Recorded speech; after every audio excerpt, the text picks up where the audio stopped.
प्रथमे प्रभु को मु धन्यवाद जनाए कारण ये जो सुंदर सुजोग पाए एवं से संगे संगे विशेष करी जो मॉर्निंग प्रेयर ऑर्गेनाइजर समस्त को मु धन्यवाद जनाए एवं विशेष करी आम वीरेंद्र आज्ञा को मत धन्यवाद जनाए सुंदर समय दे पारे एवं आज परिचारिका एवं आज जो coir team special song Bible reading पढ़ा समस्त भाई भौणी मान को विशेष भाव में धन्यवाद जनाए एवं विशेष कर आज उपस्थित प्रत्येक भाई भौणी मान को मो बाइबल सोसाइटी ऑफ इंडिया परिवार तरफ प्रत्येक को मो नमस्कार एवं धन्यवाद जनाऊँ।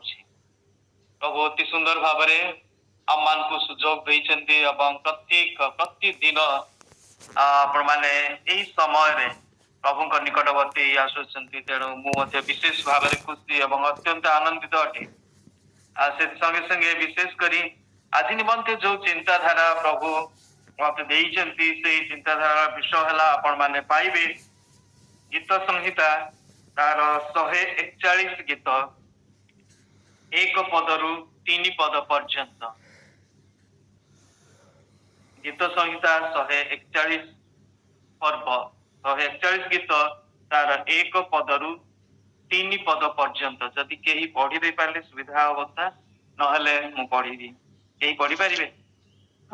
हे सदा प्रभु मु तुम्भ निकट रे प्रार्थना करूअछि मो पक्षरे सत्तर हो मु डाकिबा बेले मो रबरे कर्ण दियो सुगंधी धूप परी मो प्रार्थना संध्या कालीन नैवेद्य परी मोर कृतांजलि तुम्भ छामुरे उपस्थित हो। हे सदा प्रभु मो मुख आगरे प्रहरी नियुक्त कर मो अष्टाधार कबाट रक्षा कर। आमेन।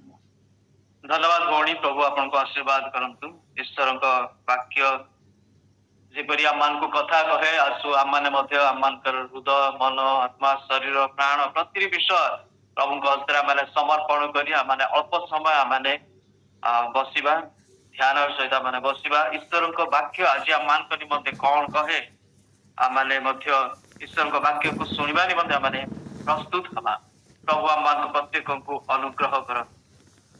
वीरेंद्र आगे गोटे लिंक पठे जो लिंक रे गोटे बाइबल उक्ति लिखा जाए गीत संहिता 88 गीत तार 13 पद या बोधे सब बोधे लिखा जाए बोधे सेठारे प्रकार कथा लिखा जाए 88 गीतर 13 रे मात्र हे सदा प्रभु मु तुम्भ निकटरे काकुक्ति करिअछि ओ प्रभात रे मो प्रार्थना तुम्भ निकटरे उपस्थित हब।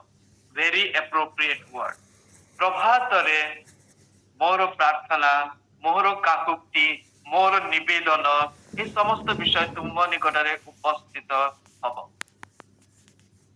यह मन को गोटे उत्साह प्रदान करे आशा प्रदान करे कॉन्फिडेंस बिल्ड करे आम मान जीवन आ विशेष करी मु जेतले आज मते प्रस्तुत होतिली से प्राय समान प्रार्थनार विषय जहाँ कि दाऊद मध्य कहती राजा दाऊद 141 गीतरे हे सदा प्रभु मु तुम्भ निकटरे प्रार्थना करिअछि मो पक्षरे सत्वर हो प्रार्थना करूअछि मु से प्रकार लेखा ना मु प्रार्थना कली बोली लेखाइनी कि बा मु करिअछि करिथिली एई कथा लेखा नाही किंतु करूअछि it is about the present tense वर्तमान समय कथा लिखाई मु प्रार्थना करूअछि मो पक्षरे सत्वर हुआ मु डाकिबा बेले मो रबरे कर्णपात कर मो रब तुम्हें शुण मो कथा को तुम्हें शुण अर्थात प्रभु को निकट को आमाने एथि पय आसुछु प्रार्थना रे आमाने एथि पय माने बसुछु जे प्रभु तुम्हें मोर प्रार्थना शुण प्रभु तुम्हें मोर निवेदन शुण प्रभु तुम्हें मोर गुहारी शुण आमाने आज प्राय पाखापाखि 40 जना माने जे माने बसिछु देखुछु किबा सुनुछु किबा ताठु हुए तो अधिक हेई पारे आमाने समस्ते आमानकर गोटिए आइडिया अछि प्रभु मु प्रार्थना करूछु मोर प्रार्थना तुम्हें शुण मोर गुहारी शुण आमाने एई प्रकार हृदय नै कि ही आसुछु आमाने आमानकर चिंताधारा आमानकर मोटिव आमानकर विचार रे सेई गोटिए विषय अछि प्रभु तुम्हें मोर प्रार्थना शुण आउ अन्य माने जो माने समस्त प्रार्थना रे सहभागी अछंती ସେମାନେ ମଧ୍ୟ ସେଥିରେ ସହମତ ହୁଅନ୍ତି ଆଉ ସେଥିରେ କହନ୍ତି ଆମେନ୍, ସେହିପରି ହଉ। ଅର୍ଥାତ୍ ଆମମାନଙ୍କର ଯାହା ପ୍ରାର୍ଥନାର ବିନତି ପ୍ରଭୁ ଶୁଣନ୍ତୁ, ଏହା ଆମମାନଙ୍କର ଇଚ୍ଛା ଅଟେ। ଆଉ ନିଶ୍ଚିତ ଭାବରେ ସେ ପ୍ରାର୍ଥନା ଶ୍ରବଣକାରୀ ପରମେଶ୍ୱର, କାରଣ ଆମମାନେ ଏହି ପ୍ରକାର ଗୋଟେ ପରମେଶ୍ୱରଙ୍କର ସେବା କରୁଛୁ ଯିଏକି ଶୁଣି ପାରନ୍ତି, ଯିଏକି କହିପାରନ୍ତି, ସେଇ ପରମେଶ୍ୱରକୁ ଯେ କାର୍ଯ୍ୟ କରନ୍ତି ସେଇ ପ୍ରକାର ପରମେଶ୍ୱର। ଇଏ ଆମମାନଙ୍କର ମୂକ ପରମେଶ୍ୱର ନୁହଁ। ଆମମାନଙ୍କର ଈଶ୍ୱର ଯିଏକି ଶୁଣି ପାରନ୍ତି ନାହିଁ ଏପରି ନୁହଁ, ସେ ସବୁ ବିଷୟ ଶୁଣନ୍ତି, ମନର କଥା ମଧ୍ୟ ସେ ଜାଣନ୍ତି। ତଥାପି ଦାଉଦ ଏତେ ଅନୁଭବୀ ଲୋକ ହେଲେ ମଧ୍ୟ, ଏତେ ଏକ୍ସପିରିଏନ୍ସ ହେଲେ ମଧ୍ୟ ସେ ପୁନର୍ବାର ତାଙ୍କ ନିକଟକୁ ଆସୁଛନ୍ତି, ଈଶ୍ୱରଙ୍କ ନିକଟକୁ ଆସୁଛନ୍ତି ଏବଂ ସେ ପୁନର୍ବାର ତାଙ୍କ ଠାରେ ସେଇ କଥା କହୁଛନ୍ତି, ପ୍ରଭୁ ମୁଁ ଯେତେବେଳେ ପ୍ରାର୍ଥନା କରିବି, ମୁଁ ଯେତେବେଳେ ତୁମ ନିକଟରେ ଗୁହାରି ଜଣେଇବି, ମୁଁ ଯେତେବେଳେ ତୁମ ଠାରେ ତୁମକୁ କିଛି କହିବି, ମୋର ନିବେଦନ କହିବି, ଆଉ ସେତେବେଳେ ତୁମେ ମୋର ରବକୁ ତୁମେ ଶୁଣ, ମୋର କଥାକୁ ତୁମେ ଶୁଣ। ପରମେଶ୍ୱରଙ୍କୁ ଆମେ ଚାହୁଁ ମୋର କଥାକୁ ତୁମେ ଶୁଣ। ଈଶ୍ୱରଙ୍କୁ ଆମେ ଚାହୁଁ ଯେ ପ୍ରଭୁ ତୁମେ ମୋର କଥାକୁ ତୁମେ ଶୁଣ। ଦ୍ୟାଟ୍ ଇଜ ହ୍ୱାଟ ଇମ୍ପୋର୍ଟାଣ୍ଟ ବିଷୟ। କିନ୍ତୁ ପ୍ରଶ୍ନ ହେଲା, ଏଇ ଯେ ପରମେଶ୍ୱର ଆମମାନଙ୍କର ପ୍ରାର୍ଥନା, ଆମମାନଙ୍କର କଥା, ଆମମାନଙ୍କର ରବ ଶୁଣିବେ କାହିଁକି? କଣ ସମସ୍ତଙ୍କର, ଅନେକ ଲୋକଙ୍କର ଆମର ପ୍ରାର୍ଥନା ଆମେ କରୁଛୁ, ଅନେକ ସମୟରେ ଆମେ ମଧ୍ୟ କହୁଛୁ ପ୍ରଭୁ ମୋ ପ୍ରାର୍ଥନା ଶୁଣିଲେ ନାହିଁ। ଅନେକ ସମୟରେ ଆମେ କହୁଛୁ ଭାଇ ପ୍ରଭୁ ମୁଁ ଏତେ ଦିନ ହେଲା ପ୍ରାର୍ଥନା କରୁଛି ଆଉ ପ୍ରଭୁ ମୋ ପ୍ରାର୍ଥନା ଶୁଣୁନାହାନ୍ତି। ଭଉଣୀ ମୁଁ ପ୍ରାର୍ଥନା କରୁଛି ସେଇ ଗୋଟିଏ ବିଷୟ ପାଇଁ, ପ୍ରଭୁ ଏପର୍ଯ୍ୟନ୍ତ ମୋର ଉତ୍ତର ଦେଇନାହାନ୍ତି। ଅନେକ ସମୟରେ ଆମମାନଙ୍କ ଜୀବନରେ ମଧ୍ୟ ଏଇ ପ୍ରକାର ବିଷୟ ଜାତ ହୁଏ। ଆମମାନେ ମଧ୍ୟ କଥା କହିଥାଉ ଏଇଭଳି ଭାବରେ, ଆମମାନଙ୍କର ମନ ମଧ୍ୟରେ ମଧ୍ୟ ଏଇ ପ୍ରକାର ହୁଏ ତ ଚିନ୍ତାଧାରା ଆସିପାରେ। କିନ୍ତୁ ପରମେଶ୍ୱର ଯେ ନିଶ୍ଚିତ ଭାବରେ ଶୁଣିବା ପରମେଶ୍ୱର ଏହା ଆମେ ଜାଣୁ, ସେ ଶ୍ରବଣ କରିବା ପରମେଶ୍ୱର ଏହା ଆମେ ଜାଣୁ। ଆଉ ଯେପରିକି ଦାଉଦ କହିଲେ, ଆଜି ମଧ୍ୟ ଆମମାନଙ୍କର ସେଇ ଗୋଟିଏ ବିଷୟ ଅଛି ଯେ ପ୍ରଭୁ ତୁମେ ଆମମାନଙ୍କର ପ୍ରାର୍ଥନା ଶୁଣ। ଆଉ ଏଇ ଯୋଉ ସକାଳ ସମୟରେ, ପ୍ରଭାତର ସମୟରେ ଆମେ ତୁମ ନିକଟକୁ ଆସୁଛୁ। ବିଭିନ୍ନ ପ୍ରକାର ଲୋକଙ୍କର, ଅନେକ ଲୋକଙ୍କର ବିଭିନ୍ନ ପ୍ରକାର ଗୁହାରି ଅଛି, ବିଭିନ୍ନ ପ୍ରକାର ବିଷୟ ପ୍ରଭୁଙ୍କୁ କହିବାର ବିଷୟ ଅଛି। ଆଜି ସକାଳେ ଆମେ ଯଦି ଉପସ୍ଥିତ, ଆଜି ଯଦି ପ୍ରତ୍ୟେକ ନିଜେ ନିଜେ ଆମେ ଚିନ୍ତା କରିବୁ, ମୋ ମନ ମଧ୍ୟରେ ଗୋଟେ ବିଷୟ ଅଛି, ମୁଁ କଣ ପ୍ରଭୁଙ୍କ ଠାରେ ପ୍ରାର୍ଥନା କରିବି, ପ୍ରଭୁଙ୍କୁ କଣ କହିବି, ପ୍ରଭୁଙ୍କୁ କଣ ମାଗିବି, ପ୍ରଭୁଙ୍କୁ କଣ ଧନ୍ୟବାଦ ଦେବି, କୋଉ ବିଷୟ ନିମନ୍ତେ ମୁଁ ଧନ୍ୟବାଦ ଦେବି, ଏ ସମସ୍ତ ବିଷୟ ଆମମାନଙ୍କର ଅଛି। ସେଇ ପ୍ରକାର ଭାବରେ ଦାଉଦ ମଧ୍ୟ ନିଜେ କହୁଛନ୍ତି, ପ୍ରଭୁ ମୁଁ ଡାକିବା ବେଳେ ତୁମେ ତତ୍ପର ହୁଅ ଏବଂ ମୋ ପକ୍ଷରେ ତତ୍ପର ହୁଅ ଏବଂ ମୋ ରବରେ ତୁମେ କର୍ଣ୍ଣପାତ କର, ମୋର କଥାକୁ ପ୍ରଭୁ ତୁମେ ଶୁଣ। କିନ୍ତୁ ପ୍ରଭୁ ମଧ୍ୟ ଚାହାନ୍ତି ଆମମାନଙ୍କର କଥା କିଭଳି ହେଉ, ଆମମାନେ କୋଉ ପ୍ରକାର କଥା କହୁ, ଆମମାନେ କୋଉ କଥାକୁ ଆମମାନେ କହିବୁ ଆଉ ପ୍ରଭୁ ଶୁଣିବେ। ସବୁ କଥା ସେ ଶୁଣିବେନି। ଆମମାନଙ୍କର ପିଲାମାନଙ୍କୁ ଆମମାନେ ଯେତେବେଳେ ଆମେ କିଛି କଥା କହୁ, କଣ ସେମାନେ ସବୁ କଥା ଶୁଣନ୍ତି? ସବୁ କଥା ସେମାନେ ଶୁଣୁନାହାନ୍ତି। ହୁଏତ ଅନେକ ସମୟରେ ହଁ କହି ମଧ୍ୟ ସେ କାମ ମଧ୍ୟ କରନ୍ତିନି କିମ୍ବା ସେ କଥା ବି ଶୁଣନ୍ତିନି। ଏହା ଅର୍ଥ ନୁହଁ ଯେ ପ୍ରଭୁ ସେଇ ପ୍ରକାର, କିନ୍ତୁ ପ୍ରଭୁ ପରମେଶ୍ୱର ସେ ଆମମାନଙ୍କର ପ୍ରାର୍ଥନା ଶ୍ରବଣକାରୀ ପରମେଶ୍ୱର। କିନ୍ତୁ ସେ ଆମମାନଙ୍କୁ ଚେତନା ଦିଅନ୍ତି, ପ୍ରେରଣା ଦିଅନ୍ତି। ଏବଂ ଏଇ 141 ଗୀତରେ ଯେତେବେଳେ ଦାଉଦ ଲେଖନ୍ତି, 3 ପଦରେ ଗୋଟେ କଥା ଲେଖାଯାଏ, ହେ ସଦା ପ୍ରଭୁ ମୋ ମୁଖରେ ମୋ ମୁଖ ଆଗରେ ପ୍ରହରୀ ନିଯୁକ୍ତ କର। ମୋ ମୁଖ ଆଗରେ ପ୍ରହରୀ ନିଯୁକ୍ତ କର କହିବା ଉଦ୍ଦେଶ୍ୟ ଫେର କଣ? ଅର୍ଥାତ୍ ମୁଁ ଯାହା କହିବି ତାକୁ ତୁମେ କଣ୍ଟ୍ରୋଲ କର, ମୁଁ ଯାହା କରିବି ତାକୁ ତୁମେ କଣ୍ଟ୍ରୋଲ କର। ଏଠାରେ ଅବଶ୍ୟ ମୁଖ ଶବ୍ଦ ଲେଖା ହେଇଛି, ତାର ଅର୍ଥ ନୁହଁ ଯେ କେବଳ ମୁଁ ଯାହା କହୁଛି କେବଳ ତାହା ହିଁ ନୁହେଁ, କିନ୍ତୁ ଇଭେନ ଆମମାନଙ୍କର ଚକ୍ଷୁ, ଆମମାନଙ୍କର ପଞ୍ଚ ଇନ୍ଦ୍ରିୟ, ଆମମାନଙ୍କର ହସ୍ତ, ଆମମାନଙ୍କର ପାଦ, ଆମମାନଙ୍କର ମନ, ଏ ସମସ୍ତ ବିଷୟକୁ ପ୍ରଭୁ ତୁମେ ସଜାଡ। ଏହା ହଉଛି ତାର ଅର୍ଥ। ଆଉ ଯେତେବେଳେ ଏଠାରେ ଲେଖାଯାଏ ମୋ ମୁଖ ଆଗରେ ତୁମେ ପ୍ରହରୀ ନିଯୁକ୍ତ କର, ଯେପରିକି ମୋ ମୁଖ ଉତ୍ତମ ବିଷୟ କହିପାରିବ। प्रहरी आम नियुक्त करू कौन पाए जेहेतु से प्रहरी आमर उपस्थिति रे किंबा अनुपस्थिति रे आम मान को से साहाଯ୍य करिथांती किभଳି से जगी रही था ସେମାନଙ୍କର କଣ ଆସୁଛି କିଏ ଆସୁଛି କାହିଁକି ଆସୁଛି କଣ ପାଇଁ ଏ ସମସ୍ତ ବିଷୟ ଜାଣିବା ପାଇଁ ଆମମାନଙ୍କୁ ସଚେତନ କରିବା ପାଇଁ ପ୍ରହରୀ ଜାଗି ରହନ୍ତି ଆଉ ଆମମାନେ ନିଜେ ସଚେତନ ହବା ପାଇଁ ଆମମାନଙ୍କୁ ସେ ପ୍ରହରୀର ଆବଶ୍ୟକ ପ୍ରହରୀ ଆମମାନଙ୍କୁ ସାହାଯ୍ୟ କରନ୍ତି ଆଉ ଯେତେବେଳେ ଆମେ ନିଜେ ସଚେତନ ହବୁ ନିଶ୍ଚିତ ଭାବରେ ଆମମାନଙ୍କର କଥା ଆମମାନଙ୍କର କହିବା ଏ ସମସ୍ତ ବିଷୟ ପ୍ରଭୁଙ୍କ ଠାରେ ଗ୍ରହଣୀୟ ହବ ଯଦି ଏଇ ଭିତରେ ମୁଁ କେବଳ ଜଷ୍ଟ ଦୁଇଟି ବିଷୟ କେବଳ କହିବା ପାଇଁ ଚାହେଁ ସେଥିମଧ୍ୟରୁ ଆମମାନଙ୍କର କହିବା ସମୟରେ ଆମମାନଙ୍କର ପ୍ରଭୁଙ୍କ ନିକଟକୁ ଆସିବା ପୂର୍ବରୁ ମୁଁ କଣ କହିବି ଏଇ ସମସ୍ତ ବିଷୟରେ ଯେତେବେଳେ ଆମେ କହୁ ପ୍ରଭୁ ତୁମେ ମୋ ମୁଖରେ ମଧ୍ୟ ପ୍ରହରୀ ଜଗାଅ ଏବଂ ମୋ ମୁଖରେ ମଧ୍ୟ ପ୍ରଭୁ ତୁମେ ପ୍ରହରୀ ନିଯୁକ୍ତ କର କହିବା ସମୟରେ ଗୋଟେ କଥା ମନେ ପଡେ ଆଜିର ବାକ୍ୟ आमने शुणिलु जोटा कि प्रथम करंतिय तार 10 पर्वरे आमने शुणिलु 1 रु 7 पद पर्यंत आ जेतळे ई वाक्य मु शुणुतिली सेतळे ए गोटे कथा मन को आसतिला 4 पद एवं 5 पद रे जो कथा लिखा जाए जे इस्राएल लोक माने से माने पारमार्थिक खाद्य खाउतिले पारमार्थिक पेय पान करुतिले तथापि 5 पद लिखा जाए से मानक मध्यरु अधिकांश ठारे ईश्वरଙ୍କ संतोष नथिला प्रिय बंधुगण पारमार्थिक खाद्य खाऊ पारमार्थिक पान पान माने पेय माने पाऊ माने पीऊ पान करू तथापि परमेश्वर जदि संतुष्ट नाहंती आमମାନଙ୍କର ଖାଦ୍ୟରେ आमମାନଙ୍କର ପାନୀୟରେ आमମାନଙ୍କର କଥାରେ आमମାନଙ୍କର କାର୍ଯ୍ୟରେ ତାହାରେ କୌଣସି ପ୍ରକାର ଲାଭ ହିଁ ନୁହେଁ ଇସ୍ରାଏଲ ଲୋକମାନଙ୍କ ମଧ୍ୟରେ ସେଇ ବିଷୟଟି ଥିଲା ପାରମାର୍ଥିକ ଖାଦ୍ୟ ଅର୍ଥାତ୍ ସେମାନେ ଜାଣନ୍ତି ପାରମାର୍ଥିକ ଖାଦ୍ୟ କଣ ଈଶ୍ୱର ସେଇ ସମୟରେ ତାଙ୍କ ନିଦର୍ଶନ ନିଶ୍ଚିତ ଭାବରେ ଏଠାରେ ନୂତନ ନିୟମକୁ ଆସିଲା ପରେ ଆମେ ଖ୍ରୀଷ୍ଟଙ୍କୁ ଆମେ ସେଠାରେ ଆମେ କହୁ ଆଉ ବର୍ତ୍ତମାନ ଆମେ ସେଇ ପାରମାର୍ଥିକ ଖାଦ୍ୟ ପାରମାର୍ଥିକ ପେୟ ବିଷୟରେ ଆମେ ଚିନ୍ତା କରିବା ସମୟରେ ନିଶ୍ଚିତ ଭାବରେ ଖ୍ରୀଷ୍ଟ ପ୍ରେଜେଣ୍ଟ କରନ୍ତି ନିଶ୍ଚିତ ଭାବରେ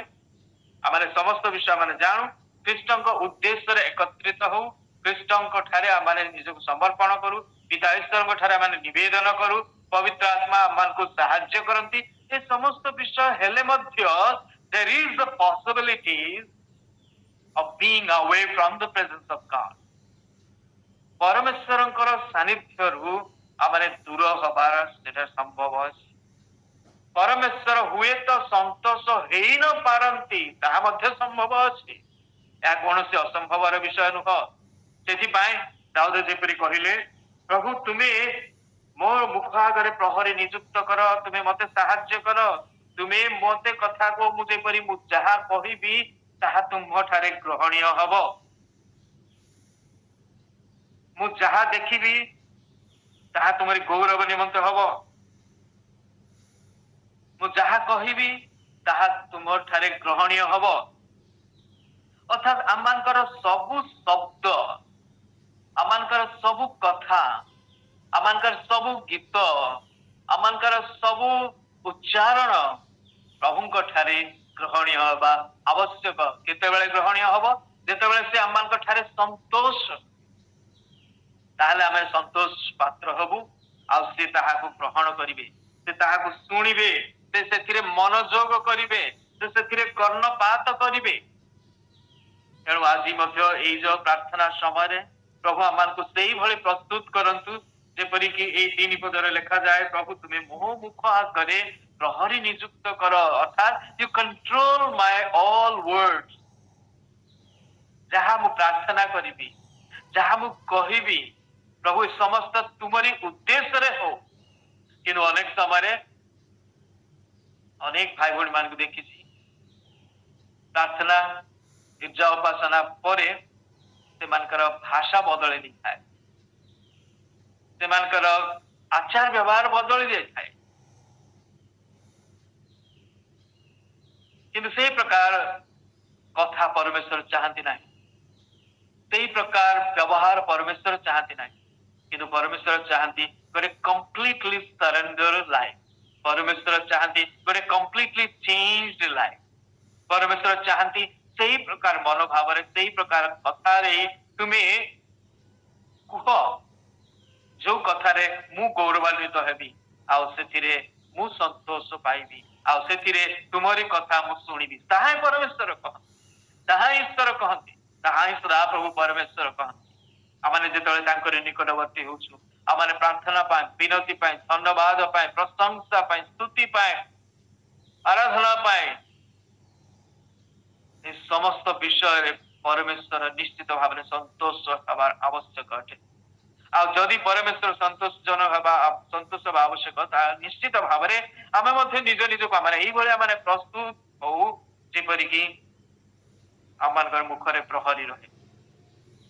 ମୋର କଥା, ମୋର ବାର୍ତ୍ତା, ମୋର ଶବ୍ଦ, ମୋର ସବୁ ଉଚ୍ଚାରଣ କେବଳ ପରମେଶ୍ୱରଙ୍କର ଧନ୍ୟବାଦ ହେବା ଆବଶ୍ୟକ ଅଟେ, ପରମେଶ୍ୱରଙ୍କର ଗୌରବଯୁକ୍ତ ହେବା ଆବଶ୍ୟକ ଅଟେ। ନହେଲେ ପରମେଶ୍ୱର ଗୌରବ ପାଇବେ ନାହିଁ। ସେଥିପାଇଁ ତ ଦାଉଦ କହିଲେ, ପ୍ରଭୁ ତୁମେ ମୋ ମୁଖରେ ପ୍ରହରୀ ନିଯୁକ୍ତ କର ଓ ମୋ ଓଷାଧରର କବାଟକୁ ତୁମେ ରକ୍ଷା କର। କେହି ଜଣେ କହନ୍ତି, ଯଦି ତୁମେ ତୁମର ମୁହଁକୁ ଆଜ୍ଞା ଠିକ ଭାବରେ ରଖିପାରିବନି, ସମ୍ଭାଳି ପାରିବନି, ତାହେଲେ କୋଉଠି ବି ତୁମେ ବଞ୍ଚି ପାରିବନି। ଆମମାନଙ୍କର ମୁଖ, ଆମମାନଙ୍କର ଜିଭା, ଆମମାନଙ୍କର କଥା ଏଇ ପ୍ରକାର ଗୋଟେ ହାର୍ଡ ଜିନିଷ ହେଇଥାଏ। ଅନେକ ସମୟରେ ତାହା ଅନେକ ଲୋକଙ୍କୁ କ୍ଷତି ପହଞ୍ଚେଇଥାଏ। ଅତି ଗୁରୁତ୍ୱପୂର୍ଣ୍ଣ ବିଷୟ ଅଟେ ଏହା। ଗୋଟିଏ ମୋଟର କାରକୁ କିମ୍ବା ଗୋଟେ ମୋଟରକୁ ଯେତେବେଳେ ସାଇଲେନ୍ସ କରାଯାଏ, ତାକୁ ମୋଟର ଗୋଟେ ଅଟୋମୋବାଇଲ ମଫଲର ଗୋଟେ ଲଗେଇ ଦିଆଯାଏ, ଯେପରିକି ତାହା ସାଇଲେନ୍ସ ରହିବ। ସେହିପରି ଇଭେନ ଆମମାନଙ୍କର ପାଟିକୁ, ଆମମାନଙ୍କର ମୁଖକୁ ମଧ୍ୟ ସେଇ ପ୍ରକାର ଗୋଟେ ମଫଲର ଆବଶ୍ୟକ। ତାହା ଦାଉଦ ଭଲ ଭାବରେ ଜାଣିଥିଲେ। ପ୍ରଭୁ ତୁମେ କଣ୍ଟ୍ରୋଲ କର ମୋର ମୁଖକୁ, ପ୍ରଭୁ ତୁମେ କଣ୍ଟ୍ରୋଲ କର ମୋର ସବୁ କଥାଭାଷାକୁ, ଏବଂ ତୁମେ ମତେ ସାହାଯ୍ୟ କର, ମୁଁ ଯାହା କହିବି ତାହା ତୁମେ ଗ୍ରହଣ କରିବ। ଦିନେ ଏଇ ପ୍ରକାର ଗୋଟେ ଘଟଣା ଘଟିଲା। ଦାଉଦ ରାଜା ଏବଂ ସାଉଲ ରାଜା, ଦାଉଦ ଏବଂ ସାଉଲଙ୍କ ମଧ୍ୟରେ ବାଦ ବିବାଦ ହେଲା ଏବଂ ସାଉଲ ଚାହୁଁଥିଲେ ଯେ ଦାଉଦଙ୍କୁ ମାରିଦେବା ପାଇଁ ଅନେକ ପ୍ରକାର ଯୋଜନା ମଧ୍ୟ କଲେ। ଦାଉଦ ମଧ୍ୟ ନିଶ୍ଚିତ ଭାବରେ ସେ ଜାଣିବାକୁ ଦରକାର, ଯାହା ହଉ ଏଇ ଲୋକଟେ ମତେ ମାରିବା ପାଇଁ ଚାହୁଁଛି, ତାହେଲେ ଇଏ ବି ଯଦି ମରିଯାଆନ୍ତେ ତାହେଲେ ମୋ ପାଇଁ ଭଲ ହବ। ଆମେ ଅନେକ ସମୟରେ ସେ ପ୍ରକାର ଭାବିଥାଉ। ନିଶ୍ଚିତ ଭାବରେ ଯଦି କେହି ଯଦି ଆମମାନଙ୍କର କିଛି, ଆମମାନଙ୍କ ବିରୁଦ୍ଧରେ କିଛି କହିବା ପାଇଁ ଚାହାନ୍ତି, ଆମମାନଙ୍କ ବିରୁଦ୍ଧରେ ଯଦି କିଛି କରିବା ପାଇଁ ଚାହାନ୍ତି, ଆମେ ମଧ୍ୟ ଭାବିଥାଉ ଯେ ଏଇ ଲୋକଟି ନହେଲେ ଆସିଲେ ଭଲ, ତାଙ୍କର ସହିତ ନ ଦେଖା କଲେ ଭଲ, ନହେଲେ ତାଙ୍କର ଗୋଟେ କଣ ଗୋଟେ କ୍ଷତି ହେଇଯାଇଥାଉ, ଏଇଟା ଆମେ ଚିନ୍ତା କରିଥାଉ। କିନ୍ତୁ ଦାଉଦ ଏବଂ ସାଉଲ ରାଜାଙ୍କ ମଧ୍ୟରେ ଏଇ ପ୍ରକାର ଗୋଟେ ଶତ୍ରୁତାର ବିଷୟ ବଢି ଯାଇଥିଲେ ମଧ୍ୟ ସାଉଲ ଚାହୁଁଥିଲେ ତାଙ୍କୁ ମାରିଦେବା ପାଇଁ। ଅବଶ୍ୟ ଦାଉଦ ଅନେକ ପ୍ରକାର ଅପରଚ୍ୟୁନିଟି ମଧ୍ୟ ପାଇଥିଲେ, ଯଦି ସେ ଚାହିଁଥିଲେ ତାଙ୍କୁ ମାରି ଦେଇ ପାରିଥାନ୍ତେ, ସମ୍ପୂର୍ଣ୍ଣ ଭାବରେ ବଦ୍ଧ କରିପାରିଥାନ୍ତେ, କିନ୍ତୁ ଦାଉଦ ତାହା କଲେନି। କିନ୍ତୁ ଦାଉଦଙ୍କର ଆଉ ଅନ୍ୟ ସାଙ୍ଗମାନେ, ଅନ୍ୟ ସୈନ୍ୟମାନେ, ଅନ୍ୟ ଲୋକମାନେ ସମସ୍ତେ ସେମାନେ ଭଲ ଭାବେ ଜାଣିଥିଲେ ଯେ ଯଦି ସାଉଲ ରାଜା ବି ଯଦି ମରିଯାଆନ୍ତି, ସାଉଲ ରାଜାଙ୍କୁ ଯଦି ବଦ୍ଧ କରି ଦିଆଯାଏ, ତାହେଲେ ଦାଉଦ ନିଶ୍ଚିତ ଭାବରେ ଖୁସି ହେବେ ବୋଲି ସେମାନେ ମଧ୍ୟ ଭାବୁଥିଲେ। ତେଣୁ ଦିନେ ହଠାତ୍ ଯେତେବେଳେ ସାଉଲ ରାଜାଙ୍କୁ ବଦ୍ଧ କରାଗଲା, ଜଣେ ବ୍ୟକ୍ତି ଆସି କହିଲେ, ଆପଣ ମାନେ ଭଲ ଜାଣନ୍ତି, ମୁଁ ଷ୍ଟୋରି ମୁଁ କେବଳ ଆପଣଙ୍କୁ ମନେ ପକେଇ ଦିଏ। ଯେତେବେଳେ ସାଉଲ ରାଜାଙ୍କୁ ବଦ୍ଧ କରାଗଲା, ଜଣେ ବ୍ୟକ୍ତି ଆସି କହିଲେ, ମୁଁ ତୁମର ଶତ୍ରୁ ସାଉଲଙ୍କୁ ହତ୍ୟା କଲି। କିନ୍ତୁ ଦାଉଦ କଣ କହିଲେ ଆପଣ ଜାଣନ୍ତି? ଦାଉଦ କହୁଛନ୍ତି, ତୁମ୍ଭେ ପ୍ରଭୁଙ୍କ ଅଭିଷେକ୍ତକୁ ହତ୍ୟା କରିଅଛ। ସାଉଲ ଦାଉଦଙ୍କ ବିରୁଦ୍ଧରେ ଥିଲେ। ସାଉଲ ଯଦି ହତ୍ୟା କରାଗଲେ, ବଦ୍ଧ କରାଗଲେ, ତଥାପି ଦାଉଦ ସେଠାରେ ଇମିଡିଏଟ ଖୁସି ହେଇପାରିନାହାନ୍ତି। ଦେଖିବା ପାଇଁ ଗଲେ ଦାଉଦଙ୍କର ଖୁସିର ବିଷୟ ଥିଲା, କିନ୍ତୁ ଦାଉଦ ସେଥିରେ ଖୁସି ହେଇପାରିନାହାନ୍ତି। ମୋର ପ୍ରିୟ ମାନେ, ମୋର ଏଠି କହିବାର ଉଦ୍ଦେଶ୍ୟ ହେଲା, ଅନେକ ସମୟରେ ଆମେ ଭାବୁ ଏଇ ବିଷୟଟି କଲେ ହୁଏତ ମୁଁ ଖୁସି ହେଇପାରିବି, ସେଇ ବିଷୟରେ କଲେ ମୁଁ ଖୁସି ହେଇପାରିବି, କିନ୍ତୁ ଆମେ ଭାବୁନା ପରମେଶ୍ୱର କୋଉ ବିଷୟରେ ଖୁସି ହେବେ, ପରମେଶ୍ୱରଙ୍କୁ କୋଉ ବିଷୟରେ ମୋ ଉପରେ ଭରସା କରିବେ, ସନ୍ତୋଷ ହେବେ। ଆଉ ମୁଁ ତାଙ୍କ ନିକଟରେ ସନ୍ତୋଷଜନକ ପାତ୍ର ହେବି। ଆଉ କୋଉ ବିଷୟ କହିବା ଦ୍ୱାରା, କୋଉ ବିଷୟ କରିବା ଦ୍ୱାରା, କୋଉ ବିଷୟ ଦେଖିବା ଦ୍ୱାରା ପରମେଶ୍ୱର ଗୌରବାନ୍ୱିତ ହେବେ, ନିଶ୍ଚିତ ଭାବରେ ଆମମାନଙ୍କର ଗୋଟିଏ ଗୋଟିଏ ପ୍ରହରୀର ଆବଶ୍ୟକ ଅଛି। ଆଜି ଆମମାନଙ୍କର ଜୀବନରେ ମଧ୍ୟ ସେଇ ଗୋଟିଏ ପ୍ରକାର ବିଷୟ ଆଜି ଈଶ୍ୱରଙ୍କ ବାକ୍ୟ ଆଜି ଆମମାନଙ୍କୁ କଥା କହେ, ଯେପରି ଇସ୍ରାଏଲ ଲୋକମାନେ ମେଘ ସ୍ତମ୍ଭରେ ଯିବା ସମୟରେ ପରମେଶ୍ୱର ତାଙ୍କ ସହିତ ଥିଲେ ଏବଂ ଅଗ୍ନିସ୍ତମ୍ଭ ଭାବରେ ମଧ୍ୟ ପରମେଶ୍ୱର ତାଙ୍କ ସହିତ ରହୁଥିଲେ ଏବଂ ପାରମାର୍ଥିକ ଖାଦ୍ୟ ଖାଉଥିଲେ, ପେୟ ପାନ କରୁଥିଲେ, ତଥାପି ପରମେଶ୍ୱର ସେମାନଙ୍କ ଠାରେ ସନ୍ତୁଷ୍ଟ ନଥିଲେ। କାରଣ ସେମାନେ ପରମେଶ୍ୱରଙ୍କ ବିରୁଦ୍ଧରେ ବଚସା କରୁ, ସେମାନଙ୍କର କଥା, ସେମାନଙ୍କର ବିଚାର, ସେମାନଙ୍କର ସମସ୍ତ ଶବ୍ଦ, ସେମାନଙ୍କର ଆଟିଟ୍ୟୁଡ ପରମେଶ୍ୱରଙ୍କ ସନ୍ତୋଷଜନକ ନଥିଲା। ତେଣୁ ଯଦି ଆମମାନେ ମଧ୍ୟ ଈଶ୍ୱରଙ୍କ ନିକଟକୁ ଆସୁ ଏବଂ ଈଶ୍ୱରଙ୍କ ନିକଟରେ ନିଜ ସମସ୍ତ ବିଷୟକୁ ଆମେ ଗୁହାରିକୁ ଜଣେଇବା ପାଇଁ ଆସୁଛୁ, ସେଇ ସମୟରେ ଆମେ ମଧ୍ୟ କହୁ, ପ୍ରଭୁ ତୁମେ ମୋ ମୁଖ ଆଗରେ ପ୍ରହରୀ ନିଯୁକ୍ତ କର, ତୁମେ ମୋତେ ସାହାଯ୍ୟ କର, ଯେପରି ମୋର ସମସ୍ତ କଥା ଭାଷା, ଚାଲିଚଳନ, ସମସ୍ତ ଚିନ୍ତାଧାରା, ସମସ୍ତ ବିଷୟ ତୁମଠାରେ ଗୌରବ ଏବଂ ତୁମେ ହିଁ ତାକୁ ଗ୍ରହଣ କରିବ, ତୁମେ ଗୌରବ ପାଇବ, ତୁମେ ଗୌରବାନ୍ୱିତ ହବ। କେବଳ ଏହି ପ୍ରାର୍ଥନା ସମୟରେ ନୁହଁ, ବଞ୍ଚିଥିବା ପର୍ଯ୍ୟନ୍ତ ଆମମାନଙ୍କର ସମସ୍ତ କଥାରେ, ଆମମାନଙ୍କର ସମସ୍ତ ଶବ୍ଦରେ, ଆମମାନଙ୍କର ସମସ୍ତ ବିଷୟ ଦ୍ୱାରା ପରମେଶ୍ୱର ଗୌରବାନ୍ୱିତ ଏବଂ ମହିମାନ୍ୱିତ ହୁଅନ୍ତୁ। ଆଉ ନିଶ୍ଚିତ ଭାବରେ ଆଜି ମଧ୍ୟ ଆମେ ପ୍ରଭୁଙ୍କ ନିକଟରେ ଯାହାବି ଆମେ କହିବା, ଯାହାବି ଆମେ ମାଗିବା, ଯାହାବି ଆମେ ପ୍ରଶଂସା କରିବା କିମ୍ବା ଧନ୍ୟବାଦ ଦେବା, ସମସ୍ତ ବିଷୟ ଦ୍ୱାରା କେବଳ ପରମେଶ୍ୱର ହିଁ ଗୌରବାନ୍ୱିତ ହୁଅନ୍ତୁ।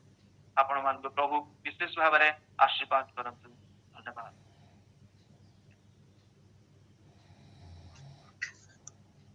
थैंक यू ब्रजेंद्र कामरू भाई। आम समस्तंकर इच्छा अटे जे आमे